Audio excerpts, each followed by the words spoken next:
ಇನ್ನು ಯಶ್ ತಾಯಿ site ಗಲಾಟೆಗೆ twist ಸಿಕ್ಕಿದೆ. ಈ ಸೈಟ್ನ ಮೂಲ ಮಾಲಕಿ ಎನ್ನಲಾದ ಲಕ್ಷ್ಮಮ್ಮ ಪ್ರತ್ಯಕ್ಷವಾಗಿದ್ದಾರೆ. ಟಿವಿ9ಗೆ ಸೈಟ್ ಮಾಲಕಿ ಎಕ್ಸ್ಕ್ಲೂಸಿವ್ ಆಗಿ ಮಾತನಾಡಿದ್ದಾರೆ. ಯಶ್ ತಾಯಿ ಯಾಕೆ ಬಂದಿದ್ದಾರೋ ಗೊತ್ತಿಲ್ಲ. ಪುಷ್ಪಾ ಅರುಣ್ ಕುಮಾರ್ ಜಾಗ ಬೇರೆಡೆ ಇದೆ. ನನ್ನ ಜಾಗದಲ್ಲಿ ಕಾಂಪೌಂಡ್ ಕಟ್ಸಿದ್ವಿ, ಅದನ್ನ ತೆಗೆಸಿದ್ದಾರೆ ಅಂತ ಸ್ವತಃ ಲಕ್ಷ್ಮಮ್ಮ ಮಾತನಾಡಿದ್ದಾರೆ. ನನಗೆ 93 ವರ್ಷ, ಮೈಸೂರಲ್ಲಿ ಇರೋದು. ಹಾಸ್ಪಿಟ್ಲ್ ಬರೋಕ್ಕೆ ಸ್ವಲ್ಪ ತಾಪತ್ರಯ ಆಗುತ್ತೆ. ಅದಕ್ಕೋಸ್ಕರ ದೇವರಾಜ್ ಅವರಿಗೆ GPO ಬರ್ಬಿಟ್ಟಿದ್ದೀನಿ. ಅದಕ್ಕೂ ಇದಕ್ಕೂ ಸಂಬಂಧವೇ ಇಲ್ಲ. ಅವ್ರದ್ದು ಆ ರೋಡಲ್ಲಿ ಐತೆ, ನಂದು ಈ ರೋಡಲ್ಲಿ ಐತೆ. ಅದೇ ಯಶ್ ತಾಯಿ ಯಾಕೆ ಹೋಗ್ತಾಳೆ ಅಲ್ಲಿಗೆ? ಕಾಂಪೌಂಡ್ ಹಾಕ್ಸ್ತಿದ್ಲಂತೆ, ಮತ್ತೆ ನಿಲ್ಸೋರೇನೋ.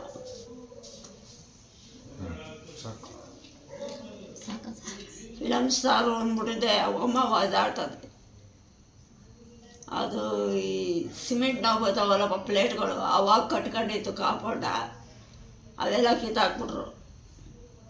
ಬುಲ್ಡೋಜರ್ ಬಂದ್ಬಿಟ್ಟು ಕಿತ್ತಾಕ್ಬಿಟ್ರಲ್ಲ, ಈ ಇಟ್ಗೆಲ್ಲಿ ಕಟ್ಟಿಸ್ತಾವಳಂತೆ. ನನಗೆ 93 ವರ್ಷ, ಮೈಸೂರಲ್ಲಿ ಇರೋದು. ಹಾಸ್ಪಿಟ್ಲ್ ಬರೋಕ್ಕೆ ಸ್ವಲ್ಪ ತಾಪತ್ರಯ ಆಗುತ್ತೆ. ಅದಕ್ಕೋಸ್ಕರ ದೇವರಾಜ್ ಅವರಿಗೆ GPO. ಇನ್ನು ಮೂಲ ಮಾಲೀಕರು ಎನ್ನಲಾದ ಲಕ್ಷ್ಮಮ್ಮ ಹೇಳಿಕೆ ಬಳಿಕ ಟಿವಿ9ಗೆ ಯಶ್ ತಾಯಿ ಪುಷ್ಪಾ ಅವರು ಕೂಡ ರಿಯಾಕ್ಟ್ ಮಾಡಿದ್ದಾರೆ. ಅವ್ರೇನ್ ಹೇಳಿದ್ರು ಬನ್ನಿ ನೋಡೋಣ. ಇಲ್ಲ, ಅವ್ರನ್ನ ನಾನು ಮಾಹಿತಿ ಪ್ರಕಾರ ಕೇಳಿದ್ದೆ. ಲಕ್ಷ್ಮಮ್ಮ ಅವ್ರು ಇದ್ದಾರೆ, ಅವ್ರ ಹಿಂದೆ ಯಾರಿಗೋ GPA ಮಾಡಿ ಹೋಗಿದ್ದಾರೆ ಅಂತ ಕೇಳಿದ್ದೆ. ಅದು ಆ ಪಾರ್ಟಿ ಅಂತ ಗೊತ್ತಿಲ್ಲ ನಂಗೆ. ಒಟ್ಟಿನಲ್ಲಿ ಅವ್ರು ಹೇಳಿದ ಪ್ರಕಾರ ನಂಗೆ ಲಕ್ಷ್ಮಮ್ಮ GPA ಕೊಟ್ಟಿದ್ದಾರೆ ಅಂತ ದೇವರಾಜ್ ಅವ್ರು ಹೇಳಿದ್ದಷ್ಟೇ ಗೊತ್ತು. ಆಮೇಲೆ ಅವ್ರು ಲಕ್ಷ್ಮಮ್ಮ ಅವ್ರದ್ದು ಜಾಗ ಅಂತ ಗೊತ್ತಿರೋದು ಹೆಂಗೆ ಅಂದ್ರೆ, ಆ ದಾಖಲೆ ತೆಗ್ದಾಗ ಹಿಂದೆ 50 ವರ್ಷದ ಹಿಂದೆ ಅವ್ರದ್ದು ಇದೆ ಅನ್ನೋದನ್ನ ಅವ್ರು ಹೇಳಿದ್ದು. ಯಾರು? ದೇವರಾಜ್ ಅವರು.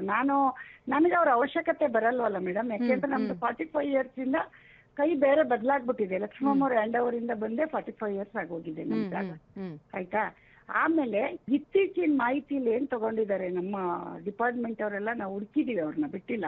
ಅವ್ರು ಮೈಸೂರಲ್ಲಿ ಇದ್ದಾರೆ ಅಂತ ಗೊತ್ತು, ಮತ್ತೆ ವಿಜಯನಗರದಲ್ಲಿ ಇದ್ದಾರೆ ಅಂತ ತಗೊಂಡಿದ್ವಿ. ಅವ್ರು ಎಲ್ಲಿದ್ದಾರೆ ಅಂತ ನೀವೇ ಮಾಹಿತಿ ಕಲ್ತ್ಕೊಳ್ಳಿ. ನನ್ಗೆ ನಾನು ರಫ್ ಆಗಿ ಕೇಳಿದಾಗ ಅವ್ರು ವಿಜಯನಗರದಲ್ಲಿ ಇದ್ದಾರೆ, ಏಜ್ ಆಗಿದೆ ಅಂತ ಕೇಳ್ಪಟ್ಟಿದ್ದೆ. ಇವಾಗ ಟಿವಿಲಿ ನೋಡಿದೆ.